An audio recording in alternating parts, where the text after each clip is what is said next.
मैं रात में लुकिज्म का नया चैप्टर पढ़ रहा था, तभी एक्साइटमेंट के कारण मुझे हार्ट अटैक आ गया और मेरी डेथ हो गई। लेकिन जब मैंने दोबारा आंखें खोली, मैं कोई इंसान नहीं था, बल्कि मैं एक टर्टल बन चुका था। वो भी एक ऐसे मिस्टीरियस फॉरेस्ट में जहाँ खतरनाक मॉन्स्टर्स हर जगह घूम रहे थे। इस जंगल में मॉन्स्टर्स हर जगह हैं, पर मेरे पास इनसे लड़ने के लिए कोई भी कॉम्बैट पावर नहीं है। मैं यहाँ पर क्यों फंस गया, मुझे कुछ नहीं पता। तभी अचानक एक दिन यहाँ का मौसम बहुत ही बिगड़ जाता है। आसमान से चमकीले क्रिस्टल्स गिरने लगते हैं और जो भी एनिमल्स उन क्रिस्टल्स को खाने की कोशिश करते हैं, उनकी बॉडी चेंज होने लगती है, वो एक मॉन्स्टर में बदल जाते हैं। मेरे साथ भी कुछ ऐसा ही होता है। मैं भी वहाँ पर पड़े हुए एक क्रिस्टल को उठाकर खाने लगता हूँ। तभी मेरे सामने सिस्टम विंडो ओपन होती है। इस चीज को देखकर मैं बहुत खुश हो जाता हूँ, क्योंकि सिस्टम को मैंने सिर्फ मानवास में ही देखा था। इस क्रिस्टल को खाने की वजह से 0.1% मेरी स्पीड बढ़ जाती है। मैं भर भर के वहाँ पर जितने भी क्रिस्टल्स पड़े होते हैं, मैं उन्हें खाने लगता हूँ और उन्हीं क्रिस्टल्स से अपना पूरा पेट भर लेता हूँ। मैं फैसला करता हूँ कि अब मैं सिस्टम की मदद से और ताकतवर बन के रहूंगा, क्योंकि उसके बाद ही मैं इवॉल्व कर सकता हूँ। तभी मेरे सामने एक रैट मॉन्स्टर आता है और इस रैट मॉन्स्टर को देखकर मुझे याद आता है,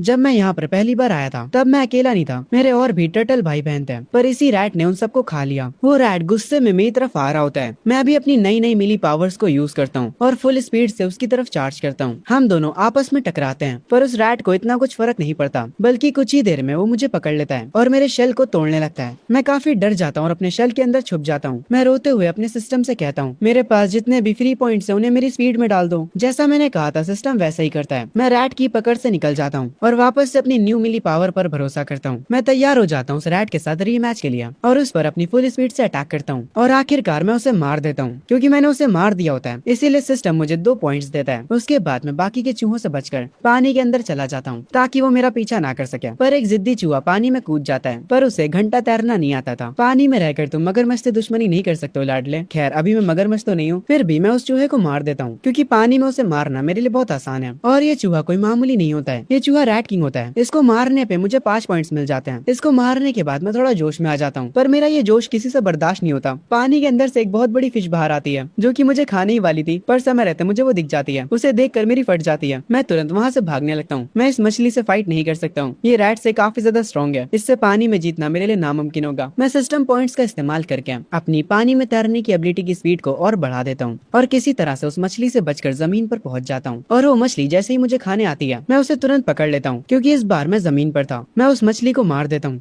मैं सच में बाल बाल बचाऊं, मानो या ना मानो, मैं ताकतवर हो चुका हूँ। इस मछली को मारने के बाद सिस्टम का नोटिफिकेशन आता है, मुझे कुछ पॉइंट्स मिलते हैं और मेरे जो स्टेट्स होते हैं वो मैक्स हो चुके होते हैं। सिस्टम मुझे बताता है कि अब मैं इवॉल्व कर सकता हूँ। मैं उन ऑप्शंस को चेक करता हूँ जिनमें मैं इवॉल्व कर सकता हूँ। उन ऑप्शंस में से मुझे एक ऑप्शन पसंद आता है, ब्लैक शुआन टर्टल, जो कि काफी स्ट्रॉन्ग भी है और उसका डिफेंस भी काफी अच्छा है। मैं उसी को चूज कर लेता हूँ। उसके तुरंत बाद एक जादू होता है और मैं अपने नए रूप में इवॉल्व हो जाता हूँ। इस फॉर्म में इवॉल्व होने के बाद मुझे जो स्किल्स मिली होती हैं, उन स्किल्स का इस्तेमाल करके मैं और स्ट्रॉन्ग एनिमीज को हरा सकता हूँ। तभी यहाँ का मौसम दोबारा से खराब हो जाता है और ये पिछली बार से भी ज्यादा खराब था। शायद से ये जो बारिश अब होने वाली है वो पहली वाली से भी ज्यादा खतरनाक होगी। मुझे और पावर चाहिए। जहाँ पर बारिश होने वाली थी, मैं उस डायरेक्शन में भागने लगता हूँ। तभी से शिफ्ट होता है ह्यूमंस के ऊपर। एक ओल्ड मैन हमें समझाते हैं कि ये जो बारिश हो रही है, इसकी वजह से उनकी मामूली दुनिया एक मॉन्स्टर्स की दुनिया से कनेक्ट हो चुकी है और हर कोई अपनी पावर्स को अवेक कर रहा है। और इसके इफेक्ट से जो मॉन्स्टर्स पैदा हो रहे हैं वो बहुत ही ज्यादा स्ट्रॉन्ग हैं। वो हमारे शहरों को तबाह करे जा रहे हैं। मुझे नहीं पता कि ह्यूमैनिटी कब तक इन मॉन्स्टर्स के आगे टिक पाएगी। तभी इस ओल्ड मैन के पास एक बंदा आता और कहता है, कमांडर, जो सेफ जगह हम बिल्ड कर रहे हैं वो ऑलमोस्ट रेडी होने वाली है। उसके रेडी होते ही हम सारे सिटीजन्स को वहाँ पर मूव कर देंगे। ओल्ड मैन कहता है, हमें अपने लोगों की सुरक्षा करनी होगी। तभी एक और पर्सन हैरानी में खड़ा होता और कहता है, कमांडर, एक दिक्कत हो गई है। जिस जंगल पर हम नजर रखे हुए थे, वहाँ पर एक ब्लैक पाइथन किसी और क्रिएचर से लड़ रहा है और वो जो भी क्रिएचर से लड़ रहा है वो क्रिएचर पाइथन से ज्यादा खतरनाक है। ये सब लोग हमारे एमसी को स्क्रीन पर देख रहे होते हैं। सीन शिफ्ट होता है वापस से मेरे ऊपर। मैं उस पाइथन को जख्मी तो कर देता हूँ, पर इस फाइट की वजह से मैं भी इंजर्ड हो चुका होता हूँ। ये सांप सच में स्ट्रॉन्ग है। मैंने अच्छी खासी एनर्जी का यूज कर लिया है, तब भी मैं अभी तक इसे हरा नहीं पाया हूँ। तभी वो सांप मुझे चारों तरफ से जकड़ लेता है। अगर मैंने अपनी पूरी ताकत नहीं लगाई तो ये सांप मुझे मार डालेगा, पर फिर भी किसी तरह उससे बचते हुए मैं उसे मार देता हूँ। इसे मारते ही मुझे 450 फ्री पॉइंट्स मिल जाते हैं। अगर मैं अपनी पूरी पावर का इस्तेमाल ना करता तो मैं अब तक मर चुका होता। किस्मत की वजह से आज मैं जीत गया। मैं जितना ज्यादा इस जंगल की गहराई में जा रहा हूँ, मुझे उतने ही ज्यादा ताकतवर मॉन्स्टर्स मिल रहे हैं। मुझे कुछ भी करके उनसे भी ज्यादा ताकतवर होना पड़ेगा। मेरे पास जितने भी फ्री पॉइंट्स होते हैं मैं उन्हें अपनी पावर में ऐड कर देता हूँ। तभी मैं देखता हूँ मेरे ऊपर एक हेलीकॉप्टर होता है। मतलब इंसान अभी भी इस दुनिया में है, पर ये लोग मुझे पहचानने नहीं वाले। इनके लिए तो मैं एक मॉन्स्टर हूँ और इनके पास वेपन्स भी हैं। मैं उन्हें देखते ही तुरंत छुपने के लिए चला जाता हूँ और जाकर झाड़ियों में छुप जाता हूँ। जिस सांप को मैंने मारा, ये लोग उसकी बॉडी के पास उतरते हैं। वो लोग उस सांप की बॉडी को एनालाइज करने लगते हैं हैं और सब टेस्ट करने के बाद उन्हें पता चलता है ये स्नेक असल में लेवल 3 का बीस्ट मॉन्स्टर था। उसके बाद ये लोग एक डिवाइस की मदद से कमांडर को रिपोर्ट करते हैं कि ये मॉन्स्टर एक लेवल 3 का बीस्ट था, जिसे देखकर वो कमांडर शॉक हो जाता है। वो बताता है पावर के मामले में इंसानियत अभी तक सिर्फ लेवल 2 तक पहुंच पाई है। इस लेवल 3 के सांप की जो बॉडी है ये बहुत ही ज्यादा कीमती है। इस बॉडी को उठा लो और इसे रिसर्च लैब में दे दो। और हाँ, इसकी बॉडी उठाते समय थोड़ा ध्यान रखना, जिस मॉन्स्टर ने इसे मारा वो इससे भी ज्यादा स्ट्रॉन्ग होगा और वो कहीं आसपास में ही होगा। उसके बाद कमांडर वैनिश हो जाते हैं। दो सोल्जर्स आपस में बात कर रहे होते हैं और कह रहे होते हैं मुझे पता चला कि हमारे मास्टर जैंग लेवल 3 के किंग से बात करने की कोशिश कर रहे हैं। क्या वो लेवल 3 का इंसान हमारी मदद करेगा? पर दूसरा वाला सोल्जर कहता है नहीं, मुझे नहीं लगता। मुझे लगता है कि इंसानियत इन मॉन्स्टर्स के आगे हार जाएगी। मैं इन लोगों की सारी बातों को सुन रहा होता हूँ जब ये लोग उस सांप की बॉडी को ले जा रहे होते हैं। ये दुनिया काफी तेजी से बदल रही है। मुझे जिंदा रहने के लिए और ज्यादा ताकतवर बनना होगा। तभी गलती से मेरा पैर एक लकड़ी पर पड़ जाता है, जिसकी वजह से उन सोल्जर्स को आवाज आ जाती है। वो लोग तुरंत अपनी गन तान लेते हैं और मेरी तरफ आने लगते हैं। पर तभी यहाँ पर एक वुल्फ मॉन्स्टर आ जाता है, जिसे देखकर वहाँ के इंसान सारे भागने लगते हैं। और ये वुल्फ अकेला नहीं होता, बल्कि यहाँ पर इनकी पूरी गैंग आ चुकी होती है। इंसानों से जितना हो सकता है वो उन्हें गोलियों से मारने की कोशिश करते हैं और चुपचाप अपने टैंक में वापस चले जाते हैं और यहाँ से निकलने लगते हैं। मैं अपनी झाड़ियों से बाहर निकलता हूँ। एक तो ये इंसान चले गए और मेरे लिए इन मॉन्स्टर्स को छोड़ गए। मुझे देखते ही वो वुल्फ तुरंत मुझ पर अटैक करने आते हैं। असल में ये वुल्फ साथ में काम करते हैं और ये लोग बार बार मेरी चोट पर ही वार कर रहे हैं। अगर ये फाइट ज्यादा देर तक चली तो मेरे जीतने के चांसेस कम होते जाएंगे। मैं अपने रैम्पेज मोड को ऑन करता हूँ और अपनी फुल पावर यूज करने के लिए तैयार हो जाता हूँ और उन सारे भेड़ियों पर अटैक करने लगता हूँ। इन भेड़ियों का जो किंग होता है मैं डायरेक्ट उस पर अटैक करता हूँ और उसे मार भी देता हूँ, जिसे देखकर सारे भेड़िए यहाँ से भाग जाते हैं। वुल्फ किंग को मारने की वजह से मुझे 380 पॉइंट्स मिलते हैं। ये देखकर मैं खुश होता हूँ, पर पूरे दिन मेहनत करने के बाद मैं बहुत ही ज्यादा भूखा हो जाता हूँ और इस भूख के कारण मैं वुल्फ किंग को ही खा जाता हूँ और इसको खाते ही मुझे 120 पॉइंट्स एक्स्ट्रा मिल जाते हैं। ये देखकर मैं समझ जाता हूँ मैं जितना ज्यादा स्ट्रॉन्ग मॉन्स्टर्स को खाऊंगा मुझे उसके भी पॉइंट्स मिलेंगे। मेरे पास अच्छे खासे पॉइंट्स हो चुके होते हैं। ये देखकर मैं काफी ज्यादा जोश में आ जाता हूँ। चलो चलो, अब किसको लड़ना है मेरे से, आ जाओ। मैं नहीं डरता किसी से। मैं अब पहले जैसा कमजोर और छोटा नहीं हूँ। मैं तो ऐसे ये सारी बातें कर रहा था, पर भगवान तो उसको चैलेंज मान लेते हैं और मेरे सामने एक ताकतवर टाइगर बीस्ट को भेज देते हैं जो कि लेवल 4 का होता है। भगवान जी, मैं बस मजाक कर रहा था। टाइगर को देखकर मेरी फट जाती है। वो टाइगर दौड़ते हुए मेरी तरफ आने लगता है और मुझे जमीन पर गिरा देता है। मैं गया, अब मैं बच नहीं सकता। जब वो टाइगर मुझे खाने जा रहा था मैं तुरंत उससे कहता हूँ मेरे बॉस मुझे छोड़ दो। ये सुनने के बाद वो टाइगर हंसने लगता है और कहता है भेड़िए भौंकने के अलावा कुछ नहीं करते हैं और वो क्रोकोडाइल तो बस कीचड़ में घुमा करता है और बेवकूफ भालू को तो बस अपने शहद की चिंता होती है। ये लोग जंगल के राजा बनने के लायक नहीं है। तुमने मुझे बॉस कहा, मतलब तुम जान चुके हो मेरे अंदर राजा बनने की काबिलियत है। मैं ही इस जंगल का राजा हूँ। मैं उस टाइगर को बोलते हुए देख हैरान हो जाता हूँ। मैं उससे पूछता हूँ क्या सारे लेवल 4 के बीस्ट बात कर सकते हैं? वो टाइगर मुझे छोड़ देता और कहता है देखो आज मैं बहुत अच्छे मूड में हूँ तो तुम यहाँ से चले जाओ। मुझसे फालतू के सवाल मत पूछो। थोड़ा टाइम बीत जाता है पर मैं उस टाइगर को छोड़कर यहाँ से नहीं जाता। वो टाइगर लेटा होता है और मैं उससे कहता हूँ बॉस मेरे पास आपके लिए एक डील है। इस जंगल में बहुत सारी नदियां हैं और उनके अंदर बहुत सारी मछलियां हैं जो कि काफी टेस्टी होती हैं। आप तो पानी के अंदर नहीं जा सकते, इसीलिए उन मछलियों को लाने में मैं आपकी मदद करूंगा। मैं अपने मन में कह रहा होता हूँ ये टाइगर मेरे जाल में फंस जाएगा, फर्क नहीं पड़ता ये कितना स्ट्रॉन्ग है, पर आखिर में ये भी एक बिल्ली है जिसका बस साइज बड़ा है। वो मछलियों को देखते ही अपना दिमाग खो देते हैं। मैं उस टाइगर से कहता हूँ अगर हर 5 दिन में तुम मेरे लिए एक लेवल 2 के बीस्ट को मार दो तो मैं तुम्हारे लिए मछलियाँ पकड़ कर लाऊंगा। टाइगर किंग मेरी बात मान लेता है। वो तुरंत यहाँ से जाता है और एक लेवल 2 के रैट को मार कर मेरे पास ले आता है और इसकी वजह से सिस्टम को लगता है कि उस रैट को मैंने मारा है और वो मुझे 345 पॉइंट्स दे देता है। उसके बाद मैं उस रैट को खा जाता हूँ जिसकी वजह से मुझे 120 पॉइंट्स और मिलते हैं। टाइगर मुझे गुस्से में देखता और कहता है मैंने तुम्हें लेवल 2 का मॉन्स्टर ला कर दिया, इसीलिए अपना वादा मत भूलना। मैं उस टाइगर से कहता हूँ अरे कोई दिक्कत की बात नहीं, मैं सब संभाल लूंगा। उसके बाद मैं उस टाइगर के लिए फिशिंग करने चला जाता हूँ। मेरे हाथ एक मछली तो आ जाती है पर आज मुझे इस नदी में ज्यादा मछलियाँ दिख नहीं रही होती है।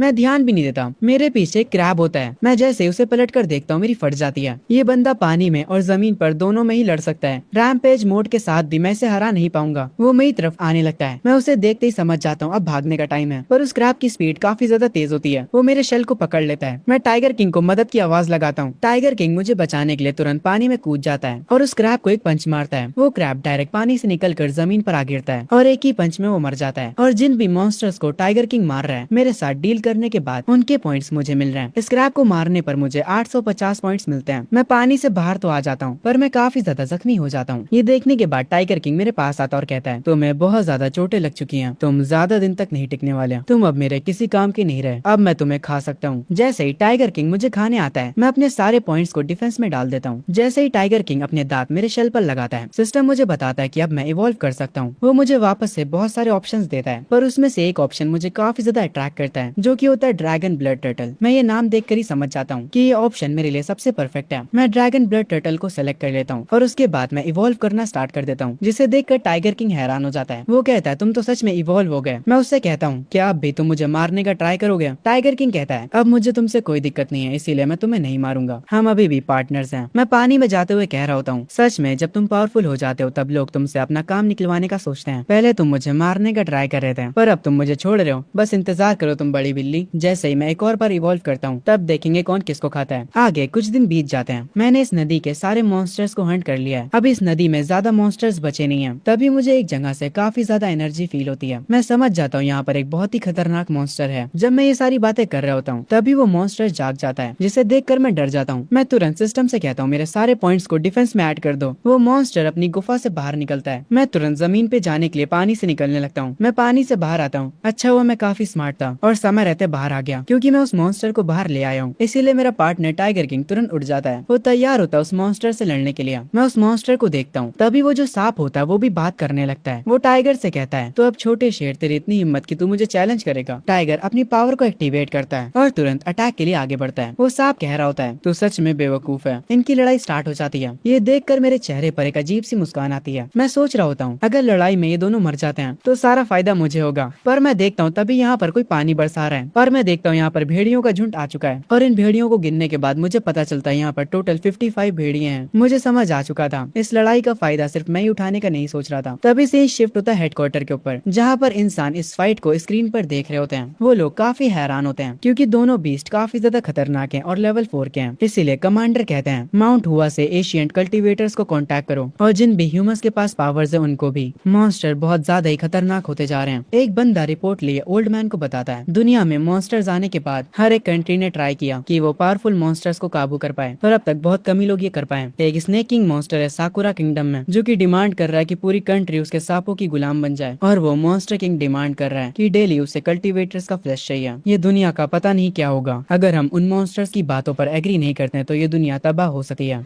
सीन शिफ्ट होता है मुझ पर। मैं एक पत्थर के पीछे छुपा होता हूँ और भेड़ियों को बाहर निकलते हुए देखता हूँ। ये सारे बस लेवल 2 के ही मॉन्स्टर्स हैं, मैं इन्हें संभाल सकता हूँ। पर तभी मैं देखता हूँ ये लोग यहाँ पर अकेले नहीं आए होते हैं। इनके साथ इनका लीडर यानी किंग भी है, जिसे देखकर मैं थोड़ा शॉक हो जाता हूँ क्योंकि एक आइस वुल्फ है। इस आइस वुल्फ के यहाँ आने की वजह से यहाँ पर ठंड काफी बढ़ जाती है। आइस वुल्फ को देखकर पानी से एक क्रोकोडाइल निकलता है और कहता है तुझे क्या लगा था भेड़िए, पानी के अंदर कोई किंग नहीं है? मैं दूर से खड़ा इन दोनों मॉन्स्टर्स के स्टेट्स देख रहा होता हूँ और इनके स्टेट्स सच में काफी ज्यादा कमाल के होते हैं। ये दोनों प्योर किलिंग मशीन है। वो आइस वुल्फ किंग आवाज लगाकर अपने बाकी के साथियों को बुला लेता है। टाइगर भी अपनी फाइट में बिजी था उस सांप के साथ। टाइगर एक पंच मारता है और उस सांप की एक आंख फोड़ देता है। क्रोकोडाइल भी जमीन पर आ जाता है। ये देखकर आइस वुल्फ अपने बाकी के साथियों के साथ उस पर अटैक कर देता है। इन दो मॉन्स्टर्स की फाइट यहाँ पर शुरू हो जाती है। मैं देखता हूँ टाइगर ने सांप को काफी ज्यादा जख्मी कर दिया होता है, इसीलिए अब मैं अपनी पावर यूज करने का फैसला करता हूँ और अपनी फुल पावर से उस सांप पर अटैक करता हूँ और उसे मार देता हूँ। ये सांप असल में पाइथन्स का किंग होता है। इसको मारने के बाद मुझे 1320 पॉइंट्स मिलते हैं। मैं टाइगर के पास जाता हूँ और वो काफी ज्यादा जख्मी होता है। मैं उसके पास जाकर कहता हूँ तुम्हें तो बहुत ज्यादा चोटें लग चुकी हैं, तुम ज्यादा दिनों तक नहीं टिक पाओगे। इससे अच्छा तुम मेरा खाना क्यों नहीं बन जाते हैं? ये बंदा टाइगर किंग से बदला ले रहा है। ये सुनने के बाद टाइगर किंग को बहुत ज्यादा गुस्सा आता है और वो कहता है तुम्हारे जैसे एक छोटे टर्टल की इतनी औकात की वो मुझसे ऐसे बात करेगा? जब तुम अपने शेल के अंदर थे तब मैं इस पूरे जंगल पर राज कर रहा था। मैं घायल हूँ तभी घातक हूँ। ये कहने के बाद टाइगर मुझ पर अटैक करता है, पर उसके अटैक का मुझ पर कोई भी असर नहीं होता क्योंकि मेरा डिफेंस काफी ज्यादा हो चुका है। उसके बाद मैं टाइगर पर अटैक करता हूँ, जिसकी वजह से टाइगर दूर जाकर गिरता है और उसके बाद मैं पास आकर उसे मार देता हूँ, जिसकी वजह से मुझे 1250 पॉइंट्स मिलते हैं। मैं उसे मारने के बाद उसे खा भी जाता हूँ और यहाँ से निकल जाता हूँ। दूर से ये चीज क्रोकोडाइल देख रहा होता है और वो कहता है क्या उस टर्टल ने अभी अभी किंग टाइगर को मार दिया? आइस वुल्फ जो कि अभी कुछ देर पहले उससे लड़ रहा था वो भी अब उसके साथ खड़े होकर मेरे बारे में बातें करने लगता और कहता है नहीं ऐसा नहीं हो सकता, टाइगर किंग जख्मी होने की वजह से मरा है, वो टर्टल बस लकी था। क्रोकोडाइल कहता है तुम बिल्कुल सही कह रहे हो, टाइगर कम से कम हमारे जितना स्ट्रॉन्ग था, ऐसा हो ही नहीं सकता कि एक छोटा सा टर्टल उसे मार दे। ये कहकर वो दोनों हंसने लगते हैं। मैंने जो टाइगर किंग को खाया था उसकी वजह से मुझे 350 पॉइंट्स और मिल जाते हैं। अब क्योंकि मैंने टाइगर किंग और पाइथन किंग को मार दिया है इसीलिए अब इस जंगल में मुझसे ज्यादा स्ट्रॉन्ग बस कुछ ही लोग बचे हैं। थोड़ा ही समय में मैं इस जंगल में सबसे ज्यादा स्ट्रॉन्ग बन जाऊंगा। ये कहने के बाद मैं हंसने लगता हूँ। तभी मैं पेड़ों के ऊपर से एक इंसान को जाते हुए देखता हूँ। मैं सोचता हूँ क्या ये वही कल्टीवेटर है जिसके बारे में वो लोग बात कर रहे थे? मैं उस कल्टीवेटर का पीछा करता हूँ। उस कल्टीवेटर के सामने एक बियर होता है जो कि चिल्लाते हुए उससे कहता है इंसान हो तुम्हें तुम्हारी औकात समझ नहीं आती क्या? वो अपने एक ही हाथ से एक पत्थर को तोड़ देता है। कल्टीवेटर पेड़ पर से उतरता है। वो इस गुस्से से भरे काले भालू को देखा और कहता है, क्या हुआ, तुम्हें इंसानों से इतनी दिक्कत क्यों है? क्या इंसानों ने तुम्हारा शहद खा लिया? यार उन बूढ़े लोगों ने मुझे यहाँ पर भेज दिया। उन्होंने मुझसे कहा था कि ये बीस्ट मुझसे बस थोड़ा सा ही ज्यादा स्ट्रॉन्ग होगा, पर ये तो और ज्यादा स्ट्रॉन्ग लग रहा है। उन बूढ़ों ने मुझे यहाँ पर फंसा दिया। भाई तो खुद बूढ़ा आदमी है। खैर दूर से मैं उस कल्टीवेटर को देख रहा होता हूँ और उसके स्टेट्स को चेक करता हूँ। ये कल्टीवेटर लेवल 3 का होता है, पर ये इंसान बियर किंग के आगे नहीं टिक पाएगा। कल्टीवेटर अपनी तलवार उठाकर कहता है, ओए काले भालू, मेरे सामने अपने घुटनों पर बैठ जाओ। तुम मेरे पावर सर्कल में आ चुके हो। कल्टीवेटर के पास से एनर्जी रिलीज होने लगती है, जिसे देखकर मैं कहता हूँ, ये एनर्जी तो काफी स्कैरी लग रही है। क्या ये इस कल्टीवेटर की कोई स्किल है? कल्टीवेटर की उस एनर्जी को निकलता हुआ देख बियर किंग कहता है, अगर मैं कोई लेवल 3 का मॉन्स्टर होता तो मुझे डर लगता, पर अब तुम्हारी पावर मेरा कुछ नहीं बिगाड़ पाएगी। कल्टीवेटर अपनी पावर को एक्टिवेट करता और कहता है, आज मैं तुम्हें ह्यूमंस की सीक्रेट आर्ट दिखाऊंगा। उस जंगल का पूरा वेदर चेंज हो जाता है। कल्टीवेटर की पावर इस पूरे जंगल को ही घेर लेती है। ये देखकर मैं कहता हूँ, मैं इस पावर के सर्कल में आ चुका हूँ, मैं इससे बच नहीं पाऊंगा।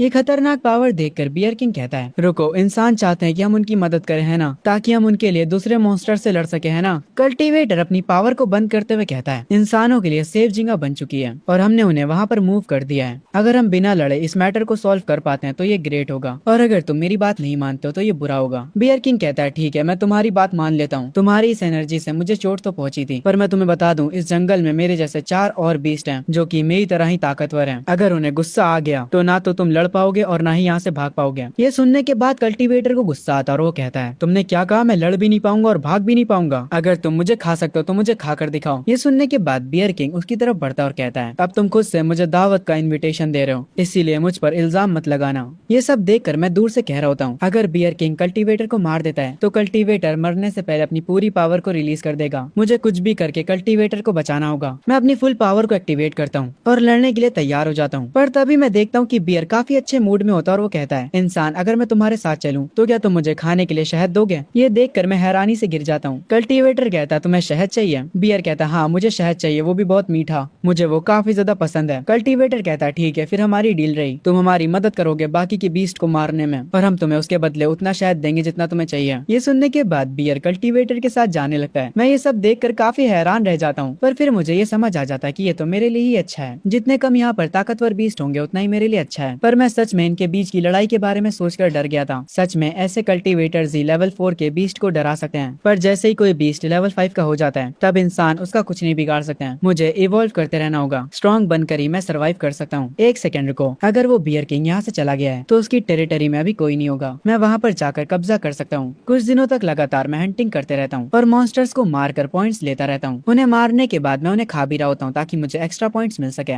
मैं पानी से बाहर निकलता हूँ और सिस्टम से कहता हूँ, सिस्टम मेरी स्ट्रेंथ और स्पीड को मैक्स आउट कर दो और मेरे पास उसके बाद जितने भी पॉइंट्स बचे उन्हें डिफेंस में डाल दो। सिस्टम वही करता है जैसा मैं कहता हूँ। मैं एक पावर सर्कल के अंदर चला जाता हूँ और जब मैं उस सर्कल से निकलता हूँ तब मेरा लुक चेंज हो चुका होता है। मैं खुद को पानी में देखता हूँ, पर मैं अभी भी कूल नहीं दिखता क्योंकि मैं इतने दिनों से हंटिंग कर रहा था। इसीलिए मैं लेवल 4 के मिड स्टेज तक पहुंच जाता हूँ और मुझे एक मॉक टैलेंट भी मिलता है, पर वो टैलेंट बहुत ही ज्यादा यूजलेस है, इसलिए मैं थोड़ा उदास हो जाता हूँ। तभी थोड़ी देर बाद मैं सोचता हूँ, वेट, अगर मैं स्टैब और टाउंट को एक साथ एक्टिवेट करता हूँ तो शायद से मैं बहुत ही ज्यादा खतरनाक बन सकता हूँ, और ये करने के बाद जो भी मुझ पर अटैक करेगा वो उतनी ही जल्दी मारा जाएगा। मैं बहुत ही ज्यादा जोश में आ जाता हूँ और कहता हूँ, आइस वुल्फ किंग और जाइंट क्रोकोडाइल किंग, तुम्हारा दादा तुम्हें सबक सिखाने आ रहा है। ये कहकर मैं उनके पास जाने लगता हूँ। जब मैं उनके पास जाता हूँ तो आइस वुल्फ किंग बताता है, टर्टल किंग, असल में मैंने जाइंट क्रोकोडाइल किंग के साथ एक डील करी है। इस जंगल की सारी नदियाँ क्रोकोडाइल किंग को बिलोंग करती हैं और इस जंगल की सारी जमीन मेरी है। क्रोकोडाइल किंग कहता है, ओए छोटे कछुए, यहाँ से चला जा, हमारे पास तेरे लिए कुछ भी नहीं है। पर मैं उनसे कहता हूँ, नहीं नहीं, मैं तुम्हारी बात पर एग्री नहीं करता। अगर कोई नॉर्मल कछुआ होता तो वो तुमसे डर जाता, पर मैं तो टर्टल किंग हूँ, मुझे सब कुछ चाहिए। ये कहते हुए मैं अपनी स्किल टॉन्ट का इस्तेमाल करता हूँ और जैसे ही मैं अपनी इस स्किल को एक्टिवेट करता हूँ, आइस वुल्फ किंग और क्रोकोडाइल को गुस्सा आ जाता है। क्रोकोडाइल अपनी टेल से मुझ पर अटैक करता है और आइस वुल्फ भी मेरे ऊपर अटैक करता है, पर मेरा डिफेंस इनके अटैक से कुछ ज्यादा ही ताकतवर होता है। इनके अटैक्स का मुझ पर कोई फर्क नहीं पड़ता, पर क्योंकि इन लोगों ने मुझे टच कर लिया है इसीलिए मैं तुरंत अपनी स्टैब एबिलिटी को एक्टिवेट करता हूँ। ये करते ही आइस वुल्फ मर जाता है और मुझे 1600 पॉइंट्स मिल जाते हैं, और उसके तुरंत बाद क्रोकोडाइल किंग भी, जिससे मुझे 2200 पॉइंट्स मिलते हैं। मैं अपनी पावर से एनर्जी का एक गोला बनाता हूँ और हवा में जंप मारता हूँ और उस गोले से इन किंग्स की आर्मी पर अटैक करता हूँ। वो सब दूर जाकर गिरते हैं। मैं एक के बाद एक से लड़े जा रहा था और उन्हें मारे जा रहा था। इन्हें मारने की वजह से मुझे फ्री पॉइंट्स भी मिले जा रहे थे, इसीलिए इनकी आर्मी में जितने भी मॉन्स्टर्स होते हैं मैं उन सबको इजीली मार देता हूँ। इन सबको खत्म करने के बाद मुझे काफी सारे पॉइंट्स मिल जाते हैं। सीन शिफ्ट होता है इंसानों के हेडक्वार्टर्स पर। वो लोग इस फाइट पर नजर रख रहे होते हैं। वो लोग फैसला नहीं कर पा रहे होते कि मेरा जन्म इस कंट्री के लिए ब्लेसिंग है या फिर कर्स। एक चश्मे वाला आदमी कहता है, ये जंगल, इस जंगल का नाम तो इमॉर्टल रिज है। ये तो वो एरिया है जो कि नॉर्थ वेस्ट फोर्ट्रेस मॉनिटर करता है। वो कल्टीवेटर जिसे हमने भेजा था वो माउंट हुआ से है। उसने रिसेंटली लेवल 4 के ब्लैक बियर को अपने जाल में फंसा लिया और अब वो बियर नॉर्थ वेस्ट को गार्ड कर रहा है। इसीलिए पावर के मामले में नॉर्थ वेस्ट फोर्ट्रेस रॉक की तरह सॉलिड हो चुका है। एक आर्मी वाला कमांडर कहता है, सर आपने बिल्कुल सही कहा, सेफ्टी के मामले में नॉर्थ वेस्ट फोर्ट्रेस नंबर 1 पर आता है। एक दूसरा बंदा कहता है, साउथर्न फोर्ट्रेस के पास लेवल 3 का कल्टीवेटर है और उनके पास मिड लेवल 4 का एक मॉन्स्टर किंग है। ईस्टर्न और नॉर्थर्न फोर्ट्रेस समंदर के किनारे पड़ते हैं, इसीलिए उन दोनों को मॉन्स्टर से खतरा है, इसीलिए वो हर टाइम प्रेशर में रहते हैं। ब्लू कपड़ों वाला चश्मिश बंदा कहता है, जो बूढ़ा आदमी पहले उस फॉरेस्ट में गया था उसे वहाँ दोबारा भेजो ताकि वो इस नए टर्टल किंग से बात कर सके। उसके बाद वो लोग एक माइक का यूज करते हैं ताकि वो उस बूढ़े आदमी को वीडियो कॉल कर सके। पर जैसे ही वो बूढ़ा आदमी सामने आता है वो कहता है, भाड़ में जाओ तुम लोगों ने क्या मुझे कोई दुकान समझ लिया है? जो तुम्हें चाहिए वो मैं ला कर दूं? मेरी स्पेशल स्किल भी उसके सामने कोई काम की नहीं है। यहाँ तक कि बियर किंग ने भी मुझसे कहा है कि वो तक टर्टल किंग को नहीं हरा सकता। उसके बाद वो बूढ़ा आदमी कॉल काट देता है और यहाँ से चला जाता है। ये सुनने के बाद कमांडर कहते हैं, इसका मतलब है वो टर्टल किंग लेवल 5 का बीस्ट है। तभी हेडक्वार्टर के सिस्टम पर एक अलर्ट आ जाता है। उन्हें पता चलता है कि ईस्टर्न फोर्ट्रेस की तरफ सी मॉन्स्टर्स ने अटैक कर दिया है। वो लोग तुरंत जाकर स्क्रीन पर देखते हैं। तब उन्हें पता चलता है कि काफी लार्ज स्केल में सी मॉन्स्टर्स ईस्टर्न फोर्ट्रेस की तरफ जा रहे हैं। ये देखने के बाद हेडक्वार्टर्स के लोग शॉक हो जाते हैं क्योंकि ये एक लेवल 1 का अलर्ट था। कमांडर ये देखकर तुरंत एक्शन लेते हैं। वो लोग कहते हैं कि ईस्टर्न फोर्ट्रेस को खबर करो कि वो लोग रेडी हो जाए फुल वेपन्स के साथ। तभी आर्मी चीफ कहता है, इस अटैक में कुछ तो गलत है। ये तो ऐसा हो रहा है जैसे सारे सी मॉन्स्टर्स ईस्टर्न फोर्ट्रेस पर अटैक करना चाह रहे हो। जरूर से इन सी मॉन्स्टर्स के पीछे इनका कोई किंग होगा जिसने इन्हें ऑर्डर्स दिया है। कमांडर ये सुनने के बाद अपनी चेयर पर बैठ जाते हैं। वो पूरी तरह से उम्मीद हार जाते हैं। वो कहते हैं, अभी अभी लेवल 5 के टर्टल किंग की मुसीबत हमारे सर पर थी और अब ये सी मॉन्स्टर्स का अटैक, क्या सच में भगवान इस दुनिया को तबाह करना चाहते हैं? तभी वापस से सीन शिफ्ट होता अपने टर्टल भाई साहब पर, जो कि अपनी पावर्स का यूज करके वहाँ से सारे मॉन्स्टर्स को भगा देता है। उसके बाद वो जाता आइस वुल्फ की बॉडी के पास और उसे जाकर खाने लगता है, जिसकी वजह से उसको 620 पॉइंट्स एक्स्ट्रा मिलते हैं। मैं इन सारे पॉइंट्स को डिफेंस में लगा देता हूँ। सिस्टम मुझे बताता है कि मेरे स्टेट्स वापस से फुल हो चुके हैं और मैं दोबारा से इवॉल्व कर सकता हूँ। वो वापस से मुझे कई सारे एवोल्यूशंस के ऑप्शंस दिखाता है। मैं उन सबको अच्छे से देखकर चेक करता हूँ और ये ऑप्शंस पहले वाले से काफी बेटर होते हैं, जिन्हें देखकर मैं खुद भी हैरान होता हूँ। मैं अच्छे से सोचता हूँ कि मुझे किस में इवॉल्व होना चाहिए। मैं 2 ऑप्शंस में कंफ्यूज होता हूँ। उनमें से एक ऑप्शन की स्पीड और स्ट्रेंथ बेकार होती है पर उसका डिफेंस बहुत बढ़िया होता है। पर मुझे स्पीड और स्ट्रेंथ का बहुत काम है, इसीलिए मैं सुप्रीम ड्रैगन टर्टल बनना चुनता हूँ। कुछ ही देर में सिस्टम मुझे इवॉल्व कर देता है और मैं बन जाता हूँ सुप्रीम ड्रैगन टर्टल। इस एवोल्यूशन के बाद मैं लेवल 5 का मॉन्स्टर बन जाता हूँ, पर मुझे कोई नया टैलेंट नहीं मिलता। पर मुझे एक चीज रिवॉर्ड में मिलती है जिसका नाम होता है अल्टीमेट एवोल्यूशन। मुझे अभी तो समझ नहीं आता कि ये चीज क्या है। खैर, इसके बाद मैं डिसाइड करता हूँ अब टाइम आ चुका है इंसानों से मिलने का। मैं इस जंगल को बाय बोलता हूँ और इंसानों से मिलने के लिए निकल पड़ता हूँ। सीन शिफ्ट होता है कुछ दिनों बाद। हम एक बहुत बड़ी सी वॉल को देखते हैं। जैसी अटैक ऑन टाइटंस में थी, इंसानों को मॉन्स्टर्स से बचाने के लिए काफी सारे सोल्जर्स वेपन्स को लेकर उस वॉल के ऊपर खड़े होते हैं। तभी यहाँ से हमें बहुत दूर से टर्टल किंग दिखाई देता है। टर्टल किंग को आर्मी चीफ स्पॉट कर लेता है। उसके साथ ही कह रहे होते हैं, सर क्या हमें हमला करना चाहिए? टर्टल किंग को देखकर सबकी फटी होती है। सारे सोल्जर्स एक दूसरे को सिचुएशन के बारे में बता रहे होते हैं। वो लोग आर्मी चीफ से परमिशन मांग रहे होते हैं मिसाइल फायर करने के लिए। तभी यहाँ पर वही बूढ़ा कल्टीवेटर आता है और हम देखते हैं यहाँ पर बियर किंग भी बैठा होता है। बूढ़ा कल्टीवेटर आकर उससे बात करता है और कहता है, मेरे बड़े भाई तुम उस टर्टल से लड़ तो लोगे है ना? बियर कहता है, अरे 19-1 हो जाएगा। 19-1 सुनकर बूढ़ा आदमी खुश हो जाता है और कहता है, मतलब तुम बस 19 अटैक में उसे हरा सकते हो? रुको मैं अभी ये बात सबको बता देता हूँ। तभी बियर किंग कहता है, मेरे कहने का मतलब था कि उसके एक अटैक से मेरे 19 टुकड़े हो जाएंगे। जो सुनने के बाद उस कल्टीवेटर की फट जाती है। वो तुरंत जमीन पर गिर जाता है। इस मूवमेंट पे मैं अभी वॉल्स के पास आ चुका होता हूँ। आर्मी चीफ मुझसे बात करने के लिए नीचे आने वाला होता है। उसे उसके लोग रोक रहे होते हैं पर वो उनकी बात नहीं मानता। वो कहता है, अगर टर्टल किंग को समझाने के लिए मेरी जान ही क्यों ना चली जाए, मैं ये करूंगा अपनी कंट्री के लिए। ये कहने के बाद आर्मी चीफ नीचे जाने लगता है। वो बड़ा सा गेट खुलता है। आर्मी चीफ उससे बाहर निकलता है कुछ सोल्जर्स के साथ। मैं उन्हें देखकर कहता हूँ, अगर इन्होंने एक साथ भी मुझ पर अटैक किया तब भी मुझे थोड़ा सा भी फर्क नहीं पड़ने वाला। मैं उनके सामने एक शेर जैसी दहाड़ मारता हूँ। वहाँ पर पूरा धुआं धुआं हो जाता है। सारे सोल्जर्स मेरे आगे झुक जाते हैं। आर्मी चीफ कहता है हमारे सारे कल्टीवेटर्स इस फोर्ट्रेस में हैं। टर्टल किंग आप उन्हें खा सकते हैं, बस आम इंसानों को छोड़ दीजिएगा। मैं ये सुनने के बाद हैरान होता हूँ, आखिर ये बंदा क्या बातें कर रहा है। मैं अपने साइज को छोटा करता हूँ, तभी यहाँ पर बियर किंग आ जाता है। वो मेरे सामने हाथ जोड़ता और कहता है टर्टल किंग आप उसी जंगल से बिलोंग करते हो जहाँ से मैं हूँ, हम एक दूसरे के पड़ोसी हुए, प्लीज इंसानों को छोड़ दो। मुझे कुछ समझ नहीं आ रहा होता आखिर ये लोग मुझसे कह क्या रहे हैं। मैं बियर किंग से कहता हूँ मुझे बस ईस्टर्न फोर्ट्रेस का रास्ता चाहिए, भग जाओ यार यहाँ से, तुम पता नहीं क्या बातें कर रहे हो। ये कहकर मैं बियर किंग को दूर फेंक देता हूँ। वो डायरेक्ट जाकर वॉल से लड़ पड़ता है। वो वॉल के अंदर चिपक जाता है। मेरी पावर को देखकर यहाँ के सारे इंसान डर जाते हैं। उनका एक सोल्जर कहता है भले ये टर्टल किंग क्यों ना हो, हम इस फोर्ट्रेस के अंदर के इंसानों को मरने नहीं दे सके, भले ही हमें इससे फाइट क्यों ना करनी पड़े।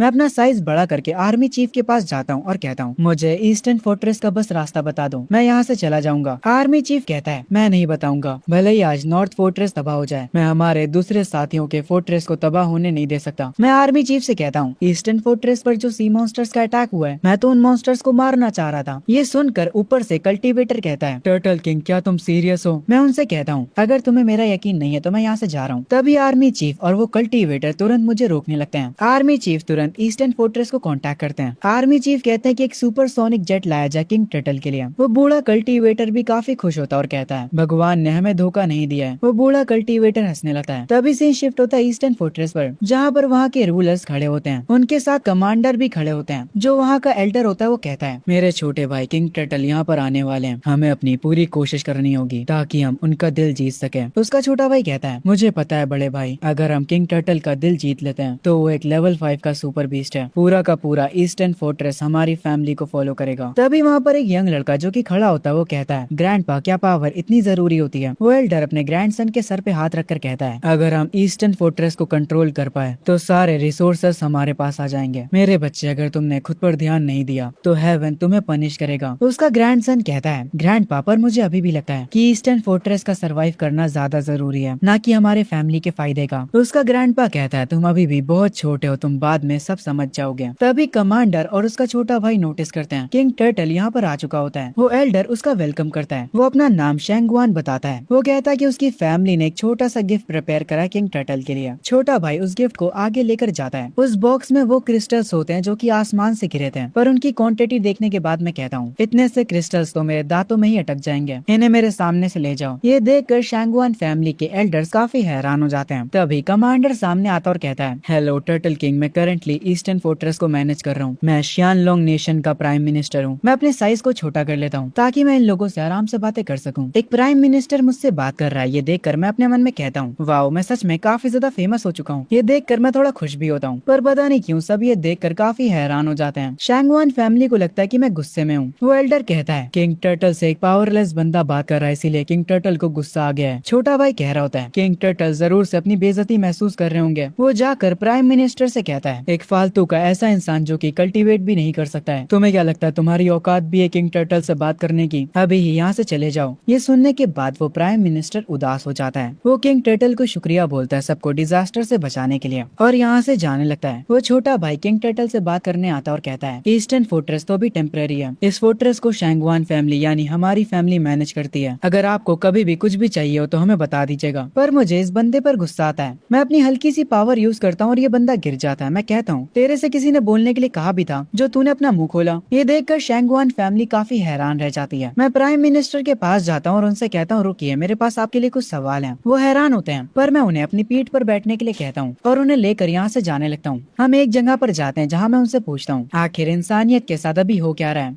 प्राइम मिनिस्टर मुझे बताते हैं कुछ महीनों पहले जो बारिश हुई थी जिसमें क्रिस्टल गिरे थे, उससे दुनिया भर के सारे क्रिएचर्स म्यूटेट हो गए। हम इस चीज का सामना नहीं कर पाए, इसीलिए काफी सारी कंट्रीज तबाह हो गईं। हमने ड्रैगन नेशन को बनाया 4 मेन फोर्ट्रेसेस ताकि हम मॉन्स्टर्स से फाइट कर सकें, पर वो हमारी सोच से भी ज्यादा ताकतवर निकले। हमने अपनी पूरी आर्मी भेज दी ताकि जितने भी सर्वाइवर्स बचे थे हम उन्हें पास वाली फोर्ट्रेस में शिफ्ट कर पाए। अभी के टाइम में साउथ फोर्ट्रेस को किंग आओ गार्ड कर रहा है, बियर किंग नॉर्थ वेस्ट को गाइड कर रहा है। नॉर्थ फोर्ट्रेस भी ऑलमोस्ट तबाह हो चुकी थी मॉन्स्टर्स के कारण, पर तभी पांडा बीस्ट ने हमारी मदद करी उन्हें हराने में। मैं प्राइम मिनिस्टर से पूछता हूँ कि बाकी कंट्रीज के क्या हाल हैं। वो मुझे बताते हैं कि साकुरा नेशन के पास एक पाइथन किंग है जो कि उनके वोल्केनो के पास है। उसने साकुरा नेशन में सारे इंसानों को अपना गुलाम बना लिया है। इंसानों को उसे कल्टीवेटर्स का मीट देना पड़ता है, वरना वो उन्हें तबाह कर देगा। हाउशियांग नेशन के पास गोल्डन बियर गार्डियन है। अमेरिका के पास strange mutated bald eagle beast है। हमें इसके आगे की डिटेल्स नहीं पता है। मैं उनसे पूछता हूँ कि ह्यूमन कल्टीवेटर्स क्या कर रहे हैं। वो एक उदास चेहरे के साथ बताते हैं, इस दुनिया में ज्यादा लोग कल्टीवेटर्स नहीं बन पाते हैं। सिर्फ 30% लोग ही कल्टीवेटर्स बन पाते हैं। बाकी 70% लोग बीस्ट का मीट खाकर भी इंसान ही रह जाते हैं। मैं ये सुनकर हैरान होता हूँ। प्राइम मिनिस्टर बताता है, बीस्ट का मीट खाने से उनकी बॉडी तो बूस्ट होती है, पर वो कल्टीवेट नहीं कर पाते हैं और ना ही वो एनर्जी को प्रोड्यूस कर पाते हैं। तभी मैं समंदर में से एनर्जी आते हुए फील करता हूँ। मैं तुरंत प्राइम मिनिस्टर से कहता हूँ कि यहाँ से निकल जाए, यहाँ का मौसम बिगड़ जाता है। प्राइम मिनिस्टर अपने हेलीकॉप्टर में बैठकर यहाँ से निकल जाते हैं। तभी पानी में से बहुत सारे सी मॉन्स्टर्स बाहर आते हैं। मैं अपनी पावर को एक्टिवेट करता हूँ और एक के बाद एक उन्हें मारना स्टार्ट कर देता हूँ। मैं हर एक मॉन्स्टर को मारे जा रहा होता हूँ। सिस्टम मुझे इसके लिए पॉइंट्स भी दे रहा होता है। जितने भी मॉन्स्टर्स यहाँ पर आए थे मैं उन सबको खत्म कर देता हूँ, पर मुझे अभी भी पानी में से काफी खतरनाक एनर्जी फील हो रही थी। मैं पानी की तरफ देखते हुए कहता हूँ, अब तो बाहर आ जा यार, कब तक सब कुछ छुप कर देखेगा? क्या तुम्हारे पास कोई ताकत भी है?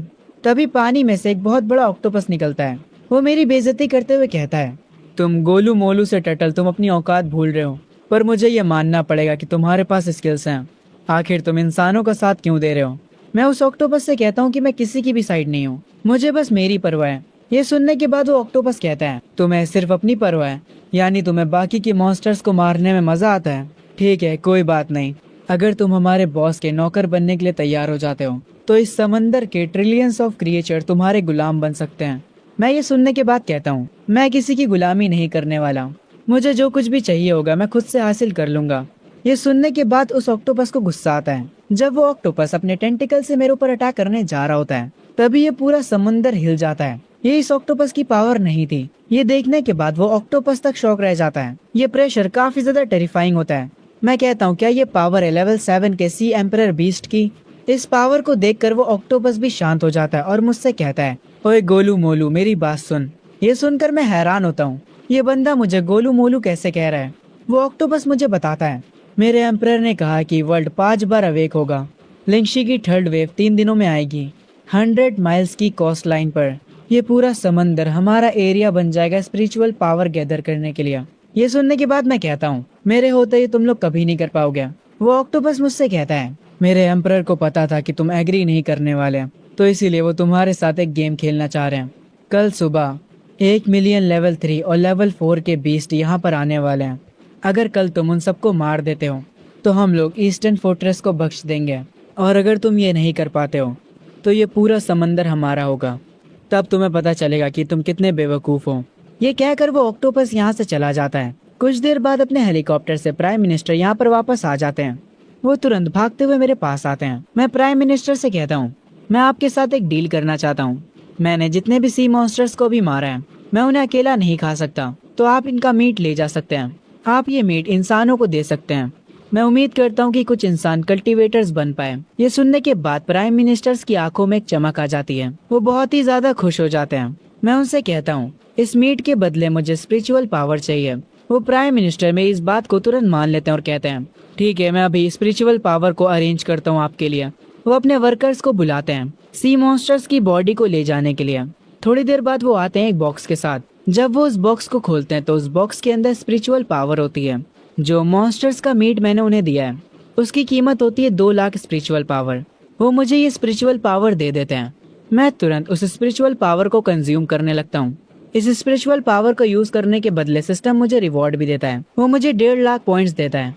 मैं उन सारे पॉइंट्स को डिफेंस में डाल देता हूँ और ये करते ही मुझे पावर अप मिल जाता है। थोड़ी देर बाद मुझे प्राइम मिनिस्टर कॉल करते हैं और कहते हैं, किंग टर्टल, क्या कल सुबह के लिए आपको सपोर्ट चाहिए? मैं उनसे मना कर देता हूँ और कहता हूँ, आपको बस 2 चीजें करनी है। पहला, इस जगह को पूरा खाली कर दीजिए। दूसरा, तैयार हो जाइए। मैं कल आप लोगों को और भी ज्यादा मॉन्स्टर का मीट देने वाला हूँ। कल सुबह एक बहुत ही टफ फाइट होने वाली है। उस ऑक्टोपस की औकात कैसे हुई मुझे गोलू मोलू बोलने की?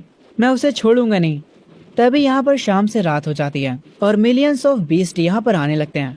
मैं भी अपनी फुल पावर के साथ तैयार होता हूँ। मैं अपनी टाउंट स्किल को एक्टिवेट करता हूँ। तभी से शिफ्ट होता है। हम उस ऑक्टोपस को देखते हैं जो कि समुंदर के अंदर एक ब्लैक टर्टल से बातें कर रहा होता है। वो ब्लैक टर्टल कहता है, एम्परर बीस्ट ने इस बार सच में हमें ऑर्डर दिया है, हम उस पर एक साथ अटैक करेंगे, हमें अपने अपोनेंट को मारना होगा। ऑक्टोपस कहता है, मैं उस टर्टल किंग से कल ही मिला था, हमें पहले ये देखना होगा कि उसके पास कौन कौन सी पावर्स हैं। ब्लैक टर्टल कहता है, इसीलिए तो हम उसके पास मिलियंस ऑफ सी मॉन्स्टर्स भेज रहे हैं, ताकि हम उसकी मेन स्किल का पता लगा सकें। जब उसकी सारी स्किल्स खत्म हो जाएंगी, तब वो मोमेंट होगा जब हम उस पर अटैक करेंगे, हम तुरंत उसे खत्म कर देंगे। हम देखते हैं ऊपर लैंड पर टर्टल किंग तैयार होता है सबसे फाइट करने के लिए। वो तुरंत एक के बाद एक सी मॉन्स्टर्स को मारने लगता है। उसके ऊपर काफी सारे बीस्ट एक साथ अटैक करते हैं, पर वो फिर भी उन पर भारी पड़ रहा होता है। ये फाइट हेडक्वार्टर में सारे लोग स्क्रीन पर देख रहे होते हैं। आर्मी चीफ कह रहा होता है, क्या turtle king millions of beast को हैंडल कर पाएगा? प्राइम मिनिस्टर कहते हैं, हमें उस पर भरोसा करना होगा और इस मौके का फायदा उठाना होगा। टॉप काउंसिल ने डिसाइड कर लिया है, इस बार टर्टल किंग जिन भी मॉन्स्टर्स को मारेगा उनकी बॉडी कल्टीवेटर्स ले जाएंगे। हम कुछ समय बाद का सीन देखते हैं। हमारे टर्टल किंग ने एक लंबी लड़ाई के बाद सारे मॉन्स्टर्स को हरा दिया होता है। ये चीज देखकर ऑक्टोपस पानी के अंदर से काफी गुस्सा होता है। वो गुस्से में कहता है, बस इंतजार करो, हम तुम्हें जल्द ही सबक सिखाएंगे। क्योंकि अब पानी से और सी बीस्ट बाहर नहीं आ रहे होते हैं, इसीलिए मैं प्राइम मिनिस्टर से कहता हूँ कि यहाँ से सारी बॉडीज उठवा लें। एक पर्सन मुझे देखकर डर जाता है, मैं उससे जबकि कहता भी हूँ कि मैं इंसानों को नहीं खाता हूँ। तभी हम देखते हैं कि यहाँ पर शैंगवान फैमिली का ग्रैंडसन आता है। वो मुझसे आकर पूछता है, किंग टर्टल, क्या इंसान या सच में खतरे में? ये सुनने के बाद उसके ग्रैंडफादर हैरान हो जाते हैं और वो उसे चुप रहने के लिए कहते हैं। मैं उनके ग्रैंडसन के जवाब में कहता हूँ कि मुझे नहीं पता। उनका ग्रैंडसन काफी गुस्सा होता और कहता है, मुझे यकीन नहीं हो रहा, हम इंसानों ने आइस एजेस को सरवाइव करा, समुंदर की वेव्स को सरवाइव किया, यहाँ तक कि हमने वॉर्स को भी सरवाइव किया है, हम लोग हमेशा जिंदा बचे हैं। अगर खुद हेवंस भी हमें मिटाना चाहे, तब भी मुझे यकीन है इंसान अपनी किस्मत खुद से लिख सकते हैं। ये सुनने के बाद उस लड़के के ग्रैंडफादर जमीन पर अपना सर रख देते हैं और माफी मांगने लगते हैं और कहते हैं, टर्टल किंग प्लीज इसकी बातों का बुरा मत मानिएगा, ये बस एक बच्चा है, इसे दुनिया की समझ नहीं है। पर मुझे उस लड़के की बात का बुरा नहीं लगा होता। मैं तो बल्कि उस लड़के से कहता हूँ कि वो मेरे साथ चले। मैं उस लड़के को बताता हूँ कि मैं ईस्टर्न फोर्ट्रेस की तरफ जा रहा हूँ और वो मेरे साथ चल सकता है। ये सुनकर वो लड़का खुश हो जाता है और कहता है, ठीक है, मैं आपको रास्ता दिखाऊंगा। उसके बाद हम दोनों साथ में वहाँ से चले जाते हैं। क्योंकि मैंने उस लड़के पर गुस्सा नहीं करा होता, इसीलिए उसका ग्रैंडफादर काफी खुश हो जाता है। वो रोते हुए कह रहा होता है, ऐसा लगता है कि हमारी शैंगवान फैमिली सच में ब्लेसेड है। कुछ टाइम बाद मैं ईस्टर्न फोर्ट्रेस के बेस पर पहुंच जाता हूं और वहां जाकर कहता हूं, मुझे बाकी के 3 फोर्ट्रेसेस से भी बात करनी है, मुझे उन लोगों से कुछ अनाउंस करना है। ये सुनने के बाद प्राइम मिनिस्टर कहते हैं, टर्टल किंग, हमें नहीं लगता कि आप इस साइज के साथ बेस के अंदर जा पाएंगे। ये सुनने के बाद मैं कहता हूँ, इसकी टेंशन आप लोग मत लीजिए, और मैं तुरंत अपने साइज को छोटा कर लेता हूँ, जिसे देखकर वो लड़का काफी खुश हो जाता है। वो मेरे पास आता और मुझे क्यूट बोलता है, पर ये सुनने के तुरंत बाद उसके ग्रैंडपा उसके सर पर मारते हैं। मैं कुछ भी नहीं कहता और उनसे कहता हूँ, चलो अंदर चलते हैं। अंदर एक टीम सारे फोर्ट्रेसेस के गार्डियन को वीडियो कॉल करती है। सब लोग वीडियो कॉल पर होते हैं और मैं उस लड़के के हाथ पर होता हूँ। बियर किंग कहता है, हम तो मीटिंग करने वाले थे ना, मेरा पुराना यार टर्टल किंग कहाँ पर है? वो लड़का मुझे उठाकर बियर किंग को दिखाता है। बियर किंग मुझे देखकर हैरान रह जाता है। वो कहता है, तुम्हारा ऑरा मेरे पुराने दोस्त जैसा है, कहीं तुम उसके बच्चे तो नहीं हो? ये सुनकर सब वहाँ पर हंसने लगते हैं। मैं इनकी बातों पर ध्यान नहीं देता हूँ और डायरेक्ट कहता हूँ, चलो अब काम की बात पर आते हैं। परसों लिंगशी की 3rd वेव आने वाली है। मुझे ड्रैगन कंट्री का हर एक कल्टीवेटर चाहिए उस फाइट में, और जितनी हो सके उतनी ज्यादा स्पिरिचुअल पावर को गैदर करो। ये सुनने के बाद प्राइम मिनिस्टर कहते हैं, अगर इंसान फोर्ट्रेस को छोड़ देते हैं तो ड्रैगन कंट्री में जितने भी बीस्ट हैं वो सारे फोर्ट्रेसेस पर अटैक कर देंगे। मैं उन 3 गार्डियंस की तरफ देखते हुए कहता हूँ, तुम तीनों सारे इंसानों को प्रोटेक्ट करोगे। इंसानों को हम 70% स्पिरिचुअल पावर देंगे, मैं 20% स्पिरिचुअल पावर लूंगा और बाकी के 10% में से तुम लोग ले लेना। इस बात पर वो तीनों गार्डियंस मान जाते हैं। ये देखने के बाद हेडक्वार्टर में सब लोग खुश हो जाते हैं और तालियां बजाने लगते हैं। प्राइम मिनिस्टर एक पर्सन से कहता है, ओरिजिनली इंसान स्पिरिचुअल पावर को अपने बेस के अंदर ही कलेक्ट कर सकता है, पर अगर लोग बेसेस को छोड़ पाए तो वो बहुत ज्यादा स्पिरिचुअल पावर गैदर कर सकते हैं। ये सुनने के बाद वो पर्सन कहता है, आपने बिल्कुल सही कहा और यही हमारा मौका होगा उन मॉन्स्टर्स से हमारा घर वापस लेने का। ये सुनने के बाद प्राइम मिनिस्टर कहते हैं, मैं अभी सबको ऑर्डर देता हूँ ताकि सारे कल्टीवेटर्स रेडी हो जाएं। टर्टल किंग उस लड़के के पास खड़ा होता है और कह रहा होता है, अगर हमें खुद से अपनी किस्मत लिखनी है तो इंसानों को इस एरा का पहला टॉर्च खुद से जलाना होगा। वो सफेद कपड़ों वाला लड़का मुझे देख रहा होता है। तभी से शिफ्ट होता है, मैं समंदर के पास आ चुका होता हूँ और अपनी स्किल के कूल डाउन होने का इंतजार कर रहा होता हूँ। सिर्फ 1 ही मिनट बचा है मेरी स्किल को कूल डाउन होने में। तभी भागते हुए वो लड़का और प्राइम मिनिस्टर साथ में आते हैं। वो लोग कह रहे होते हैं कि एक मुसीबत आ गई। वो मुझे परेशान चेहरे के साथ बताते हैं टर्टल किंग पांडा किंग बहुत ही ज्यादा घायल हो चुका है। लेवल 5 के सी बीस्ट ने उस पर अटैक करा है। साउथ फोर्ट्रेस प्रिपेयर करा ताकि वो शेनोंग को एक्सपेंड कर सके। एक जाइंट एप सडनली माउंटेन से नीचे आ गया। उसने नीचे आते ही हमारे लायन किंग को आसानी से धूल चटा दी। वो तो उसके साथ ऐसे खेल रहा था जैसे लायन किंग कोई बच्चा हो। मैं प्राइम मिनिस्टर से पूछता हूँ आखिर अभी की सिचुएशन क्या है। वो मुझे बताते कि नॉर्थ वेस्ट फोर्ट्रेस अभी सेफ है, क्योंकि अभी तक किसी भी लेवल 5 के जाइंट मॉन्स्टर ने वहां पर अटैक नहीं किया है। पर तब भी ये एक बड़ी प्रॉब्लम है। मैं प्राइम मिनिस्टर से कहता हूँ सारे वेपन्स को तुरंत तैयार करवाइए। जो भी कल्टीवेटर्स लेवल 3 के हैं उन्हें नॉर्थ में भेज दीजिए सपोर्ट के लिए। ये सुनने के बाद प्राइम मिनिस्टर कहते हैं अभी तक समुंदर से मॉन्स्टर्स नहीं आए। अगर अभी हमारी मेन फोर्स नॉर्थ की तरफ जाती है तो फिर सी मॉन्स्टर्स ईस्टर्न फोर्ट्रेस को तबाह कर देंगे।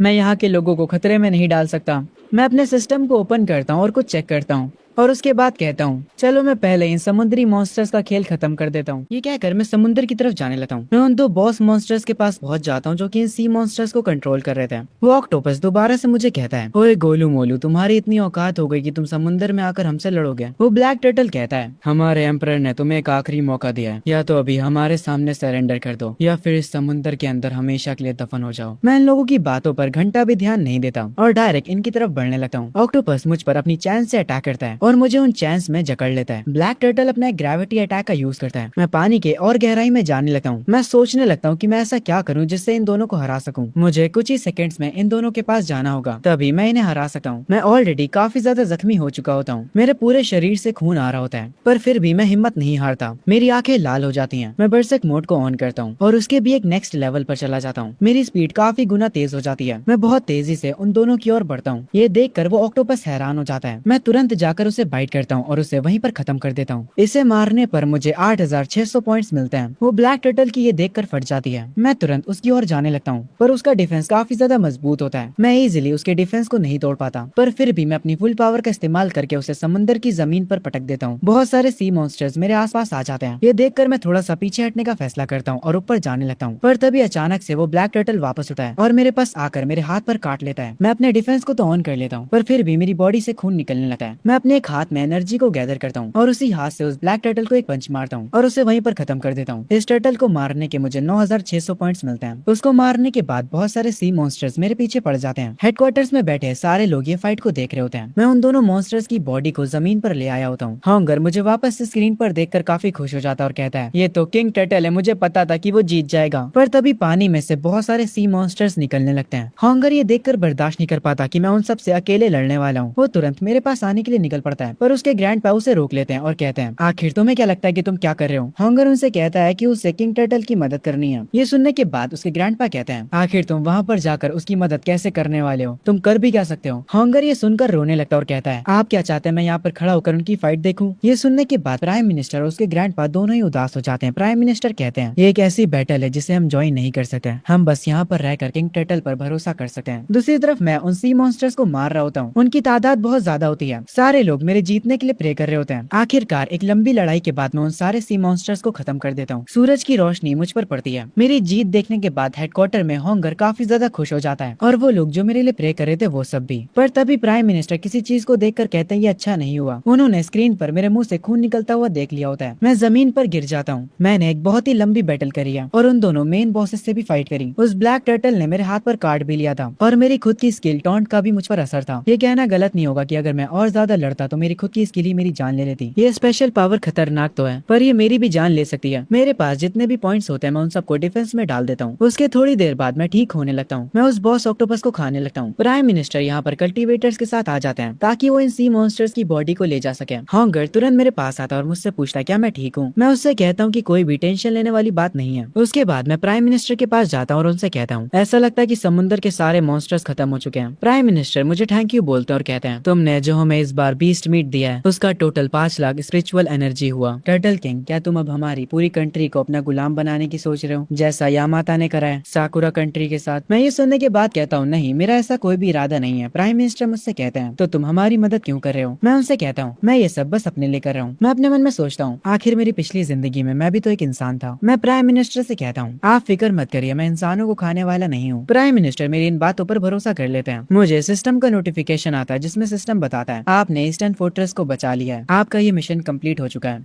फेथ को 1 लाख से इंक्रीज करा जा रहा है। सिस्टम को बंद करते ही मैं तुरंत फैसला करता हूँ, मैं इस ड्रैगन कंट्री से सारे बीस्ट को भगाने वाला हूँ। मैं जाकर उन्हें एक एक करके मार दूंगा। पहले मैं जाऊंगा नॉर्थर्न फोर्ट्रेस पर। हॉन्गर ये सुनकर कहता है, किंग टर्टल प्लीज मुझे अपने साथ ले चलिए, मैं आपको वहाँ जाने का रास्ता दिखाऊंगा। मैं उसकी बात मान लेता हूँ और उसे अपने साथ लेकर यहाँ से निकल जाता हूँ। सीन शिफ्ट होता है नॉर्थर्न फोर्ट्रेस पर, जहाँ का एक कमांडर कहता है कि पांडा किंग की इंजरी कैसी है। एक सोल्जर ये सुनकर काफी गुस्से में होता है और वो कहता है, उनके इंटरनल ऑर्गन्स डैमेज हो चुके हैं, उनको पहले जैसा बनने के लिए कम से कम 1 महीने का आराम चाहिए। वो लाल क्रोकोडाइल अचानक से समंदर से निकल आया और पांडा किंग पर अटैक कर दिया। वो मॉन्स्टर जरूर से लेवल 5 का होगा। तभी एक सोल्जर आकर बताता है, कमांडर हमारी एमओ खत्म होती जा रही है, हमारा डिफेंस ज्यादा दिनों तक नहीं चलने वाला, हमारे कल्टीवेटर्स एक एक करके फाइट कर रहे हैं, वो भी अब अपनी लिमिट पर पहुंच चुके हैं। ये सुनने के बाद कमांडर कहता है, क्या ईस्टर्न फोर्ट्रेस से किंग टर्टल सच में हमारे वहाँ आ रहा है? वो सोल्जर तुरंत कहता है, हाँ सर, वो हमारे वहाँ आ रहा है, वो 10 घंटों में हमारे फोर्ट्रेस में पहुंच जाएगा। ये सुनकर वो जख्मी वाला सोल्जर खुश हो जाता और कहता है, ये तो बहुत अच्छी बात है, अगर किंग टर्टल हमारे साथ होगा तो हम उस क्रोकोडाइल को सबक सिखा देंगे। तभी यहाँ पर इमरजेंसी अनाउंसमेंट होती है। रेड क्रोकोडाइल वापस से समंदर से बाहर आ चुका है, वो हमारे डिफेंस को तोड़ रहा है, वो हमारे फोर्ट्रेस की तरफ बहुत तेजी से बढ़ रहा है। कमांडर तुरंत अलर्ट हो जाने की अनाउंसमेंट करते हैं। वो सबको एक आखिरी अटैक के लिए तैयार करते हैं। वो कल्टीवेटर से कहते हैं कि जितना समय तक हो सके उतने समय तक क्रोकोडाइल को रोके रखें ताकि किंग टर्टल यहाँ पर आ सके। वो जख्मी वाला सोल्जर कहता है, शायद से हम किंग टर्टल के आने तक उसे ना रोक पाए। तभी किंग टर्टल जो कि हेलीकॉप्टर में बैठकर आ रहा होता है, उसे भी नॉर्थर्न फोर्ट्रेस की सिचुएशन की खबर मिलती है। नॉर्थ फोर्ट्रेस वाले लोग किंग टर्टल को बताते हैं कि वो बस 3 घंटे और टिक पाएंगे। मैं हॉन्गर से पूछता हूँ कि वहाँ पर पहुँचने में कितना टाइम लगेगा। हॉन्गर कहता है कम से कम 8 और घंटे। ये सुनकर मैं अपने साइज को थोड़ा बड़ा कर लेता हूँ और कहता हूँ, ये तो बहुत टाइम लगा देगा। और ये कहकर मैं तुरंत उस हेलीकॉप्टर से कूद जाता हूँ। मैं जमीन पर लैंड करता हूँ। हॉन्गर भी मेरे पीछे कूद जाता है और वो डायरेक्ट मेरे शेल पर आकर बैठ जाता है। मैं हॉन्गर से कहता हूँ कि मुझे रास्ता बताए और हॉन्गर वैसा ही करता है जो डायरेक्शन हॉन्गर ने मुझे बताई होती है। मैं उस तरफ फुल स्पीड में जाने लगता हूँ। तभी से शिफ्ट होता है नॉर्थर्न फोर्ट्रेस की तरफ। ह्यूमंस और मॉन्स्टर्स आपस में फाइट कर रहे होते हैं। गन्स की फायरिंग और रेड क्रोकोडाइल कहर मचा रहा होता है। वो लोग उस पर मिसाइलों से अटैक करते हैं, पर उस क्रोकोडाइल को घंटा भी फर्क नहीं पड़ता। वो उनसे कहता है, इंसानों तुम लोग जो कुछ भी कर लो, सब कुछ मेरे आगे बेकार है। वो बैटल फील्ड पर हर किसी को मारे जा रहा होता है। ये देखकर वो कमांडर जो कि सबको ऑर्डर्स दे रहा होता है, वो हैरान होता है। क्रोकोडाइल चिल्लाते हुए कहता है, इंसानों तुम लोगों ने मुझे गुस्सा दिलाया है। वो अपनी टेल से वहाँ की दीवार को तोड़ देता है। सारे मॉन्स्टर्स अंदर घुसने लगते हैं। पांडा किंग उसके सामने आकर खड़ा हो जाता और कहता है, यहाँ से चले जाओ। ये सुनने के बाद क्रोकोडाइल कहता है, तुम्हारे जैसा घायल कूड़ा मुझे नहीं रोक सकता। और वो अपने एक अटैक से पांडा किंग को दूर फेंक देता है। वो मगरमच्छ होते हुए भी शेर की तरह दहाड़ता है। हेडक्वार्टर्स में सारे लोग परेशान हो जाते हैं। कमांडर की आंखों से तो आंसू तक आ जाते हैं। उन्हें लगने लगता है कि ये उनका अंत है। तभी एक सोल्जर नोटिस करता है और वो खुश हो जाता और कहता है, किंग टर्टल, हमें किंग टर्टल दिखाई दे रहे हैं। किंग टर्टल जो कि काफी स्पीड में इधर की तरफ भागते हुए आ रहा होता है, उसको देखने के बाद लोगों में एक नई होप आ जाती है। मैं वहाँ पर पहुंच चुका होता हूँ जहाँ पर सारे लोग आपस में फाइट कर रहे होते हैं। वो इंसान जो कि फाइट नहीं कर सकते, वो खुद को सेफ रखने के लिए छुप कर बैठे होते हैं। मुझे काफी ज्यादा गुस्सा आता है और मैं उस क्रोकोडाइल के पास जाकर कहता हूँ, तूने अब हद पार कर दिया, तुमने यहाँ के लोगों को परेशान करके रख दिया है। इस शहर के सारे लोग मेरे पीछे आओ, हम इन्हें खत्म कर देंगे। ये सुनने के बाद क्रोकोडाइल मुझसे कहता है, अरे मेरे गोलू मोलू टर्टल, मैं भी देखना चाहता हूँ कि तेरा स्वाद कैसा होगा। ये सुनते ही मैं कहता हूँ, वो तो बाद में पता चलेगा कि कौन किसको खाता है। मैं तेरे को अब सबक सिखाऊंगा। मैं अपनी टॉन्ट स्किल को एक्टिवेट करता हूँ, जिसे देखकर क्रोकोडाइल को गुस्सा आता है और वो तुरंत मुझ पर चार्ज करता है। मैं भी उसके पास जाता हूँ और उसे कुछ पंचेस मारता हूँ, पर मेरे पंचेस उस क्रोकोडाइल पर असर नहीं करते। मैं समझ जाता हूँ कि इसकी स्किन कुछ ज्यादा ही मजबूत है। क्रोकोडाइल थोड़ी देर के लिए शांत होता है और मुझसे कहता है, टर्टल किंग, तुम भी हमारी तरह एक मॉन्स्टर हो, पर फिर भी तुम इंसानों के लिए काम कर रहे हो। ये चीज देखकर डीप सी का एम्परर काफी गुस्सा है। तुम्हें आगे चलकर इसका पछतावा होगा। मैं इस बंदे की बातों पर ध्यान नहीं देता हूँ और अपने मन में सोचता हूँ, अगर मैं इसे ऊपर से नुकसान नहीं पहुंचा पा रहा हूँ तो मैं इसे अंदर से नुकसान पहुंचाने की कोशिश करूंगा। जब वो मेरे ऊपर अटैक करने आ रहा होता है, तब मैं अपनी टेल को उसके मुंह में डाल देता हूँ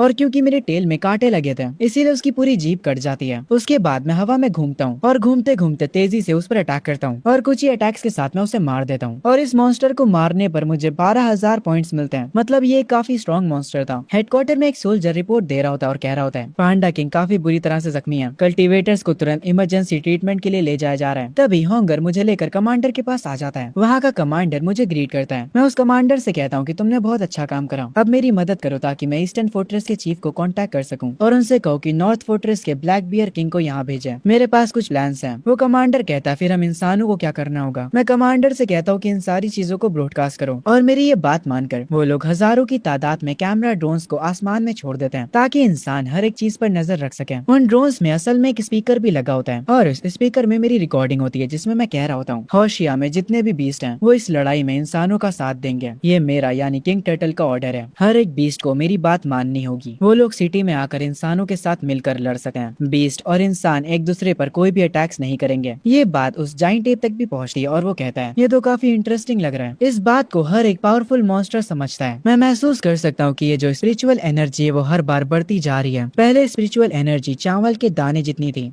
उसके बाद वो थोड़ी बड़ी हुई और अभी ये स्पिरिचुअल एनर्जी एक बॉल जितनी हो चुकी है। मैं उस एनर्जी को खा लेता हूँ। तभी मैं देखता हूँ मेरे सामने काफी सारे मॉन्स्टर्स होते हैं जो कि काफी तेजी से मेरी तरफ आ रहे होते हैं। वो जाइंट एप मेरे पास आता है और मुझसे कहता है शेनोंग के माउंटेन्स में जितने भी लिविंग बींग्स हैं मैं उनकी तरफ से आया हूँ। एक ग्रीन ड्रैगन भी यहाँ पर आया होता है। वो कहता है कि वो चैंग जियांग के एक्वाटिक लैंड की तरफ से आया है और यहाँ पर एक ईगल भी आया होता है। ये जितने भी पावरफुल मॉन्स्टर्स यहाँ पर आए होते हैं टर्टल किंग से मिलने के लिए, वो सब लोग मिलकर टर्टल किंग को ग्रीट करते हैं। एप ऑफर देते हुए कहता है मेरे माउंटेन्स में जितने भी स्पिरिट एसेंस हैं वो ह्यूमंस के लिए फ्री हैं, वो उन्हें जाकर कलेक्ट कर सकते हैं। पर क्योंकि हम भी बीस्ट किंग हैं और हमारे भी कुछ रूल्स हैं, इसीलिए जो भी स्पिरिट एसेंस इंसान कलेक्ट करेंगे उसमें का 1% हमें मिलेगा। हम इतना भी कुछ ज्यादा डिमांड नहीं कर रहे हैं। हॉन्गर एक डिवाइस लिए खड़ा होता है और ये सारी बातें प्राइम मिनिस्टर सुन रहे होते हैं और वो जाइंट एप की इस बात पर एग्री कर जाते हैं। वो तो खतरनाक बीस्ट हॉन्गर को यहाँ से जाने के लिए कहते हैं। हॉन्गर यहाँ से चला जाता है। उसके जाने के बाद वो ड्रैगन बताता है ये जो स्पिरिट एसेंस की बारिश हुई थी ये तीसरी बार नहीं है बल्कि ये चौथी बार हुई है। हम इस बारिश को लिंगशी बुलाते हैं। जो पहली लिंगशी थी वो 50 सालों पहले हुई थी। इसके बाद जाइंट एप कहता है जब पहली बार लिंगशी हुई थी तब फर्स्ट जनरेशन के बीस्ट मैन पैदा हुए थे। ईगल जो कि एक पत्थर पर बैठा होता है वो कहता है पहले हम शांति से कल्टीवेट करते थे और अपने अपने इलाकों के अंदर रहते थे और हमें कभी भी इंसानों से कोई भी दिक्कत नहीं थी। पर ये जो तीसरी लिंगशी हुई थी उसके बाद कुछ गुस्सैल बीस्ट पैदा हुए जिनके पास अपना कोई भी दिमाग नहीं था। वो अपनी इंस्टिंक्ट का इस्तेमाल करके अटैक कर रहे हैं। हमने अपना पूरा ट्राई किया था कि हम उन्हें रोक सके पर वो हमारे कंट्रोल से बाहर चले गए। वो ग्रीन ड्रैगन कहता है पर इस बार हम सब साथ में आए, हम सब उस समंदर में छुपे हुआंग के लिए आए। ये सुनने के बाद मैं कहता हूँ क्या तुम लोग डीप सी बीस्ट एम्परर की बात कर रहे हो? वो लोग हाँ कहते हैं। वो ग्रीन ड्रैगन कहता है कुछ समय पहले वो लेवल 6 का मॉन्स्टर बन गया था और उसके बाद वो इन्फिनाइट ओशन में चला गया और अब वो और भी ज्यादा खतरनाक हो चुका है। वो ग्लेशियर्स को पिघलाना चाहता है और इस पूरी दुनिया को पानी में बदलना चाहता है। मैं उस ग्रीन ड्रैगन से पूछता हूँ आखिर वो एम्परर डीप सी में है कहाँ पर? ग्रीन ड्रैगन कहता है वो डीप सी के नॉर्थर्न ट्राइंगल में है। ये सुनने के बाद मैं अपने मन में सोचने लगता हूँ अब मुझे समझ आ रहा है कि जहाज नॉर्थर्न ट्रायंगल के पास जाकर डूब क्यों जाते थे।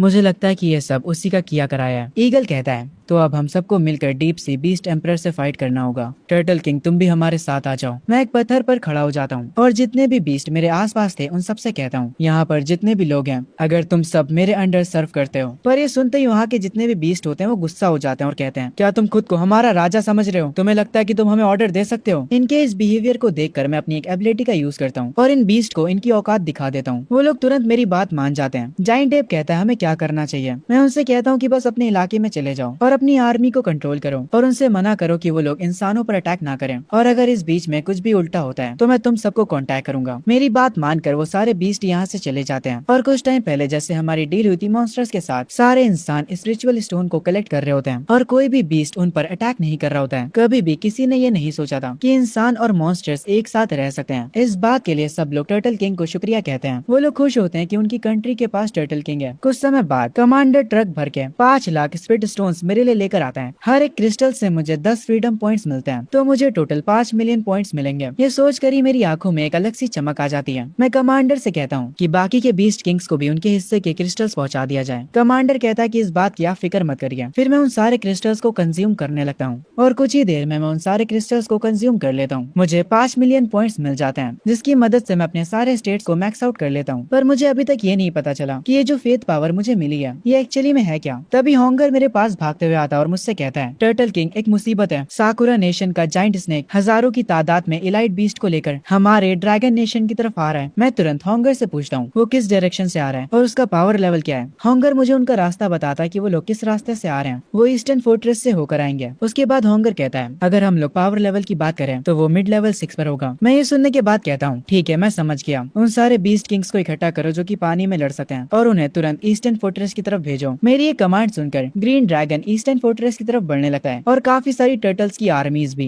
हर एक पानी वाला मॉन्स्टर ईस्टर्न फोर्ट्रेस को बचाने के लिए निकल पड़ता है। इतने सारे मॉन्स्टर्स को अपनी तरफ आता हुआ देख प्राइम मिनिस्टर्स और चीफ हैरान हो जाते हैं। वो सारे मॉन्स्टर्स ईस्टर्न फोर्ट्रेस में अपना कदम रख देते हैं। वहाँ का कमांडर उनसे कहता है, जितने भी बीस्ट किंग यहाँ पर हैं, मैं उन सबको बताना चाहूंगा, हमें खबर मिली है कि ओरोची और उसकी आर्मी कल तक आ जाएगी। हमने सारी तैयारियां कर ली हैं, पर हमारी एक और भी दिक्कत है, हम इतने जाइंट मॉन्स्टर्स के साथ कैसे कोऑर्डिनेट करेंगे। ये सुनते ही ग्रीन ड्रैगन कहता है, इंसान क्या तुम कहना चाहते हो कि तुम मेरी आर्मी को कमांड करोगे। ये सुनकर वो टर्टल भी गुस्सा हो जाता है और कहता है, हम लोग सिर्फ अपने किंग की बात मानते हैं। ये सुनकर कमांडर और प्राइम मिनिस्टर दोनों ही हैरान रह जाते हैं। पर तभी मैं वहाँ पर पहुँचता हूँ और कहता हूँ, अगर तुम लोग इनकी बात नहीं मानोगे तो हम इस फाइट को कैसे जीतेंगे। तुम्हारे पास कोई भी बैटल एक्सपीरियंस नहीं है और ना ही मेरे पास है, पर इन ह्यूमंस ने काफी सारी वॉर्स को सर्वाइव किया है। मेरी बात सुनकर ग्रीन ड्रैगन कहता है, क्योंकि ये बात टर्टल किंग कह रहा है इसीलिए मैं ये करूंगा। वो दूसरा वाला टर्टल भी बात मान जाता है और एब तो वैसे भी एग्री करने ही वाला था। एब कहता है, ठीक है फिर हमें बताओ कि हमें क्या करना है। ये सुनने के बाद जो कमांडर होते हैं वो कहते हैं, हमें एक ऐसा रास्ता चाहिए जिसकी मदद से हम फाइट के दौरान एक दूसरे से बात कर सकें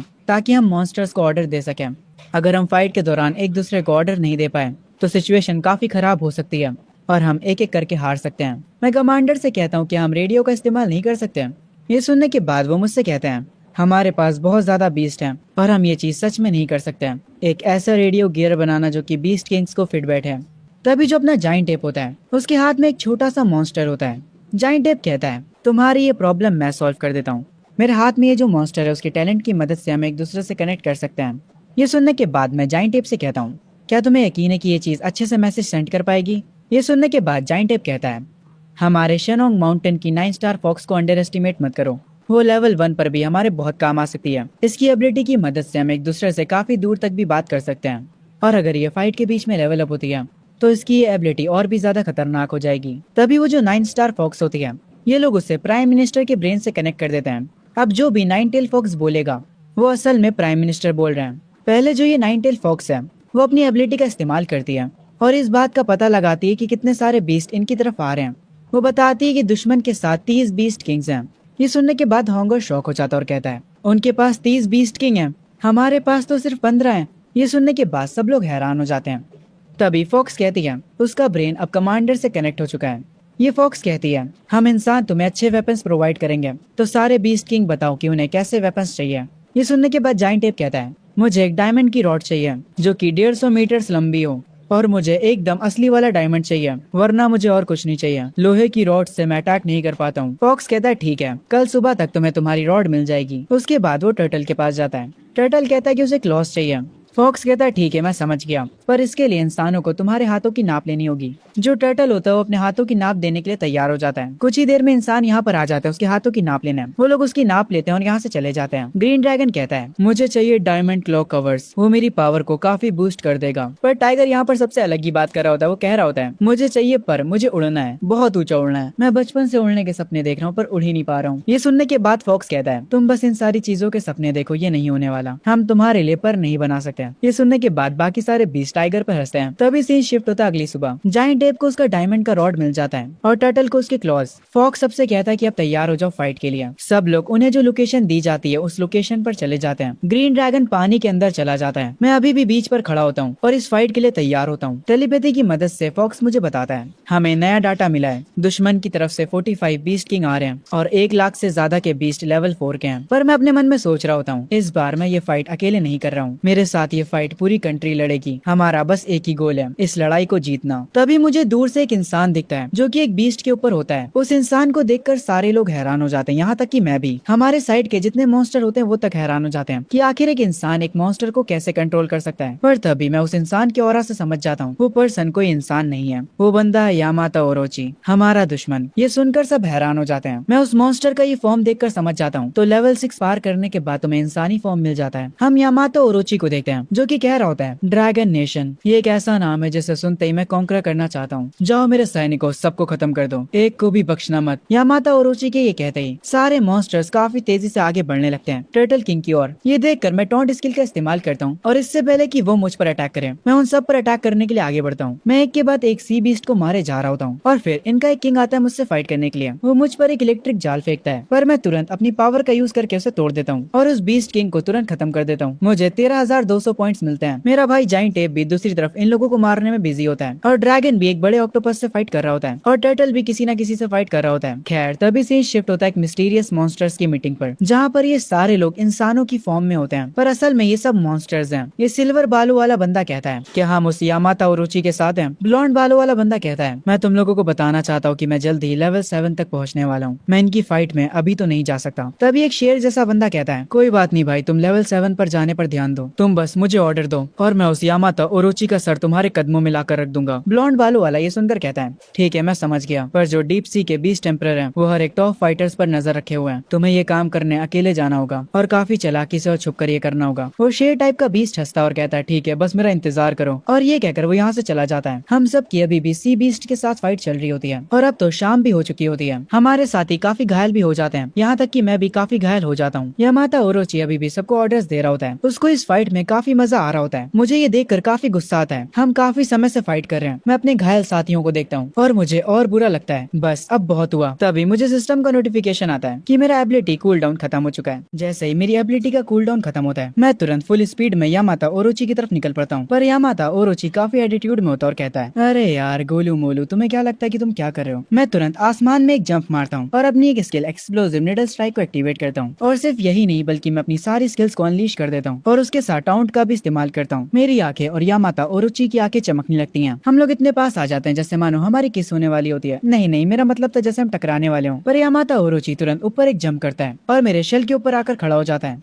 मेरे शेल के ऊपर जो सींगें होती हैं वो उसे तोड़ देता है और कहता है तुम्हारी औकात कैसे हुई मुझे चैलेंज करने की। वो अपने ह्यूमन फॉर्म को हटाकर अपने असली फॉर्म में आ जाता है। उस सांप के 10 से भी ज्यादा सर होते हैं। मेरी ये देखकर फट जाती है। मैं तुरंत अपने शेल के अंदर चला जाता हूँ। यामाता ओरोची मुझ पर एक साथ अटैक करता है, तो ये है पावर यामाता ओरोची की। मेरी फुल पावर के साथ भी मैं इसकी बराबरी नहीं कर सकता हूँ। यामाता ओरोची टर्टल किंग के ऊपर हमले करे जा रहा था। उसको इस फाइट में काफी मजा आ रहा होता है। वो देखना चाह रहा था कि टर्टल किंग उसके सामने कितनी देर तक टिक सकता है। वो उसे पकड़ लेता है और वो उसे पानी में ले जाकर मारने लगता है। वो उसका सर पकड़ता है और उसे पानी के अंदर तक ले जाता है। टर्टल किंग की हालत बहुत ज्यादा खराब हो जाती है। उसे लगने लगता है कि शायद से अब ये उसका अंत है, पर तभी धुंधली आंखों के साथ उसे अपने सामने एक ह्यूमन दिखता है और ये वही शेर वाला बंदा होता है जिसे हमने मीटिंग में देखा था। इसे देखकर टर्टल किंग तुरंत समझ जाता है कि ये पर्सन भी कोई इंसान नहीं है बल्कि ये भी लेवल 6 का कोई मॉन्स्टर है। टर्टल किंग वापस से उठकर यामाता ओरोची का ध्यान भटकाता है। वो उसे काट लेता है। यामाता ओरोची टर्टल किंग पे एक आखिरी अटैक करता है और उसे मरने के लिए वहीं पर छोड़ देता है। और यामाता ओरोची जैसे ही उस शेर वाले बंदे को देखता है वो यहाँ से तुरंत भागने लगता है। वो शेर वाला बंदा उसका पीछा करता है। हमारा टर्टल किंग गहराइयों में डूबता जा रहा होता है। क्या ये उसका अंत था? खैर फाइनली इतने समय के बाद लड़ाई खत्म होती है। पूरा समंदर लाल हो जाता है। हर तरफ हम बीस्ट की लाशों को देख सकते हैं। हमारे जो बीस्ट किंग्स हैं वो सब समंदर किनारे खड़े होते हैं। फॉक्स सबको बताता है कि यामाता ओरोची भाग चुका है। हमने कर दिखाया। ग्रीन ड्रैगन कहता है टर्टल किंग सच में सारे बीस्ट का किंग है। मैं और मेरी आर्मी टर्टल किंग की विल को फॉलो करेंगे। वो गोल्डन टर्टल भी सेम चीज कहता है और अपना भाई जाइंट एप भी। हेडक्वार्टर्स में सिचुएशन को देखकर प्राइम मिनिस्टर कहते हैं मुझे यकीन नहीं हो रहा कि टर्टल किंग हमारे साथ नहीं रहा। तभी कमांडर वहाँ पर खड़े किसी को फोन लगाते हैं और उन्हें खबर मिलती है कि टर्टल किंग का ऑरा पूरी तरह से गायब हो चुका है। ये सुनकर प्राइम मिनिस्टर शॉक हो जाते हैं और हॉन्गर तो रोने ही लगता है। तभी हम कुछ दिन बाद का सीन देखते हैं। मौसम पहले जैसा बिल्कुल अच्छा हो जाता है। समुद्र किनारे हम एक इंसान को पड़ा देखते हैं। वो बेहोश होता है। एक क्रैब बीस्ट उसके पास आता और कहता है ये इंसान यहाँ पर कहाँ से आया? क्या ये मर चुका है? इसके पास से खुशबू काफी अच्छी आ रही है। पर तभी यहाँ पर एक शार्क बीस्ट पानी से निकल कर आता है। वो उस क्रैब से कहता है कि ये मेरा शिकार है, उसके पास से दूर हो जाए। इसको खाने के बाद मैं लेवल 4 का हो जाऊंगा और एम्परर के रूल के हिसाब से ये पूरा इलाका मेरा है। वो शार्क उस इंसान के पास जाने लगता है, पर जैसे ही वो उसे खाने चलता है वो इंसान उस शार्क को डिवोर कर लेता है। मतलब वो इंसान उस शार्क की एग्जिस्टेंस को ही खा जाता है। तभी उस इंसान की आंखें खुलती हैं। वो उठता है वापस से और हमें पता चलता है कि ये इंसान और कोई नहीं बल्कि हमारा टर्टल किंग है, जो मरा नहीं होता बल्कि वो लेवल 6 पर पहुंच चुका होता है। वो तुरंत सिस्टम को चेक करता है। उसके सारे पॉइंट्स जा चुके होते हैं। उसके एवोल्यूशन पॉइंट्स नेगेटिव में होते हैं। तब उसे याद आता है कि जब वो बेहोश हुआ था तब हुआ क्या था। उसके बेहोश होने से पहले सिस्टम उसे बताता है कि उसके फेथ पॉइंट्स पूरे हो चुके हैं और अब वो इवॉल्व कर सकता है। बेहोश होते होते उसने एवोल्यूशन को एक्सेप्ट कर लिया था। तो ये पूरा सीन हुआ था हमारे टर्टल किंग के साथ। टर्टल किंग वापस से अपने पुराने रूप में आता है और वापस से तुरंत ह्यूमन फॉर्म लेकर कहता है फाइनली अब मैं कूल और हैंडसम बन चुका हूँ। मेरी जो एबिलिटीज हैं वो अब और भी ज्यादा खतरनाक हो चुकी हैं और मुझे एक नई स्किल मिली है डिवोर करने की। मैं तुरंत इस स्किल को टेस्ट करने के लिए एक पानी के अंदर से लेवल 3 के बीस्ट को डिवोर कर लेता हूँ। ये करने से मुझे एक अलग पॉइंट्स मिलते हैं, 500 एवोल्यूशन पॉइंट्स। मैं ये देखकर समझ जाता हूँ डिवोर करने की वजह से मुझे डायरेक्ट एवोल्यूशन पॉइंट्स मिल सकते हैं, पर मेरे पॉइंट्स अभी नेगेटिव में हैं। इसीलिए मुझे पहले ये सही करना होगा, इससे पहले कि मैं लेवल अप करूं। तभी थोड़ी देर बाद मैं रेत में धसे हुए एक टर्टल को बाहर निकालता हूँ और उसे अपनी पावर से हवा में उठाता हूँ। मैं उससे कहता हूँ कि डरना मत, मुझे बस तुमसे कुछ सवाल पूछने हैं। वो भी मेरे सवालों का जवाब देने के लिए तैयार हो जाता है। मैं उससे समंदर के रूल्स के बारे में पूछता हूँ। मैं उस टर्टल को नीचे रखता हूँ और वो मुझे बताता है, माय लॉर्ड, ये समंदर एम्परर के रूल्स को फॉलो करता है। जो जितना ज्यादा ताकतवर होगा उसे उतनी ज्यादा टेरिटरी मिलती है। लेवल 3 के नीचे के बीस्ट को कोई भी टेरिटरी नहीं मिलती है, वो बस इधर उधर घूमते रहते हैं। लेवल 4 पर आप एक 1000 माइल्स वाले किंग को चैलेंज कर सकते हैं। अगर आप जीत जाते हैं तो आप वहाँ के नए किंग बन जाएंगे। लेवल 5 पर बीस्ट किंग 100,000 माइल्स के रूलर को चैलेंज कर सकता है। उसके आगे के लेवल्स की जानकारी मेरे पास नहीं है।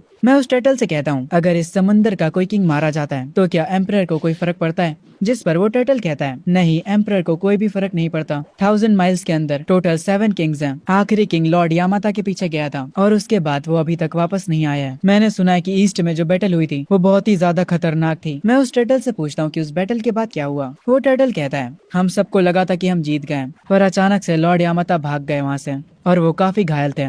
मुझे इसके आगे और कुछ नहीं पता, बाकी की चीजें सिर्फ बीस्ट किंग्स जानते हैं। ये सुनते ही मैं तुरंत समंदर की तरफ आगे बढ़ता हूँ और कहता हूँ, मुझे बाकी की जानकारी पता करने के लिए और भी ज्यादा हाई लेवल के बीस्ट को ढूंढना होगा। पहले मैं जाकर 100,000 माइल्स के इस रूलर से मिलूंगा।